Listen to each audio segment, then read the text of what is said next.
Hello friends, आज हम बात करने वाले हैं इंग्लिश भाषा में साउंड्स यानी ध्वनि यानी आवाज़ के बारे में। जैसा कि हम जानते हैं कि इंग्लिश भाषा में कुल मिलाकर 26 लेटर्स यानी अक्षर होते हैं।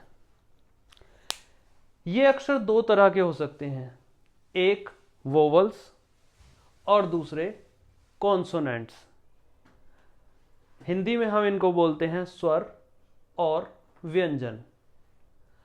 तो इंग्लिश में 5 वोवल्स होते हैं, ए, ई, आई, ओ, यू, और बाकी 21 कॉन्सोनेंट्स होते हैं। अब अगर हम इसकी तुलना हिंदी के स्वर और व्यंजनों से करें तो हम देखते हैं कि हिंदी में 5 से ज़्यादा स्वर होते हैं। जैसे कि हम देखें तो हिंदी में अ, आ, ई, छोटा ऊ, बड़ा ऊ, ए, आई, ओ और औ, यानी 1 2 3 4 5 6 7 8 9 10 कुल मिलाकर 10 वोवल्स यानी कि स्वर हैं। इसी तरह से अगर हम कॉन्सोनेंट्स की बात करने जाएंगे तो क, ख, ग, घ, घ, ण, च, छ, ज आदि मिलाकर वो भी इंग्लिश के कॉन्सोनेंट्स से कहीं ज़्यादा बैठेंगे।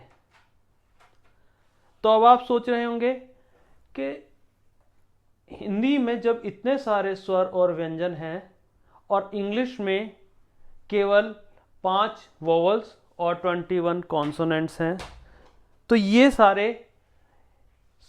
सारी साउंड्स कैसे जनरेट कर पाते होंगे? तो इसका जवाब मैं आपको बताना चाहूँगा कि इंग्लिश भाषा उतनी वैज्ञानिक नहीं है जितनी हमारी हिंदी भाषा है। हिंदी में अगर आपको कोई शब्द बोला जाता है तो आप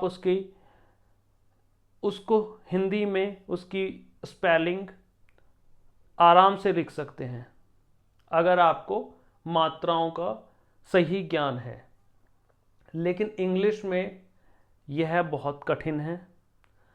इंग्लिश में एक शब्द की कई सारी स्पेलिंग हो सकती है, यानी एक शब्द को अगर हम बोलते हैं तो उसकी कई सारी स्पेलिंग्स हो सकती हैं, और इसी तरह से एक ही स्पेलिंग के शब्द को कई तरह से उच्चारण किया जा सकता है।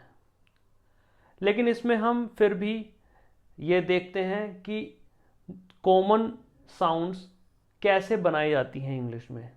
तो मैं पहले ये बताना चाहूँगा कि इंग्लिश के जो ये वोवल्स हैं, इनमें कई बारी एक वोवल एक से ज़्यादा साउंड निकाल सकता है, और कई बार हम एक या एक से ज़्यादा वोवल्स को मिलाकर एक साउंड बनाते हैं।